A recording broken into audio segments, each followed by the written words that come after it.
गिबि गिबियावनो नोंथांनि चेनेलनि जोहै दिनैनि बे गोथार सरासति बिमा फालिथायजों जोंनि बे ओनसोलनि गासै रायजो राजाफोरनिसिम मोजां हामलायनाय थाबाय। दिनै नोंथांनि सोंथि बायदियै जोंहा बरखारुवा गामियाव एबा बाक्सानि आन्दाराव बरखारा गामियाव 13थि गोथार बाथौ सान फालिथाय जि हाबाफारि लादों बेखौ जोङो से सप्ता एबा 7 दिननि थाखाय लाहार फाहार खालामदों। 25 साननिफ्राय लानानै 30 सानसिम दिनै जोंनि बे हाबाफारिया जानो साननैसोनि उनाव साननैसोल'थारसै। बेजों लोब्बा लाखिनानै दिनै जोंनि बे हाबाफारिया जोबोर गोख्रोङै गाजा गोमजा एबा मोनफ्रोमबो बिथिङाव आगबारायगासिनो दङ एबा जोबनायनि लामायाव। साननैसोनि उनाव जोंनि बे हाबाफारिया खुंफुंनो थाखाय थियारि जाबाय। बे खुंथायनि फालिथायजों लोगोसे बेयावहाय जोङो 13थि जे गोथार फालिथायजों लोगोसे जोङो 7थि मागो मेला लाखिनाय जादों। बे मागो मेला फालिथायजों लोगोसे बेयावहाय रायजोफोरखौ गोसो बोथाबनो थाखाय जोङो बायदिसिना गोबां रोखोमनि हाबाफारि लादों।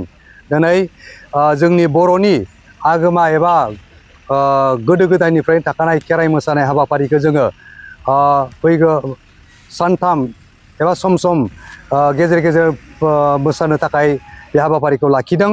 बेजों लोगोसे जोङो बे ओनसोलनि उन्दैसाफोरनि सोलोंथाइनि बिथिङाव थानाय फरायसा फरायसुलिफोरनि थाखाय थुनलाइयारि बादायलायनाय, खारनाय गेलेनाय बादायलायनाय, लोगोसे बाथ्रा दान्थेलायनाय बायदिसिना हाबाफारिखौ लादों। लोगोसेनो जोङो हरनि हाबाफारि बायदियै गाजा गोमजा गासै रायजोखौ रंजाथि होनो गोसो गुदुं जानो थाखाय जोङो ओनसोलनि बयजोंबो मोनथिजानाय माखासे रोजाबगिरि मोसागिरि बिथांमोनखौबो जोङो हांख्रायदों एबा कालार होनानै थि खालामनाय जादों। बेखौबो गासै रायजोफ्रा नुनो मोनगोन।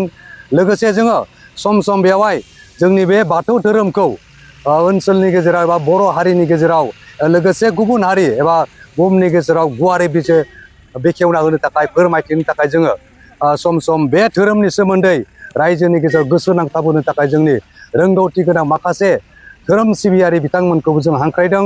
लोगोसे जोंनि बर'नि मोनफ्रोमबो बिथिं जेरै राजखान्थि बिथिङाव गोग्गोमै जोंनि हारिखौ सिबिनायाव जोंनि धोरोमनि बिथिं मदद होनो थाखाय बिथांमोनखौबो जोङो बे हाबाफारियाव गोसो गुदुं जानानै हांख्रायदों।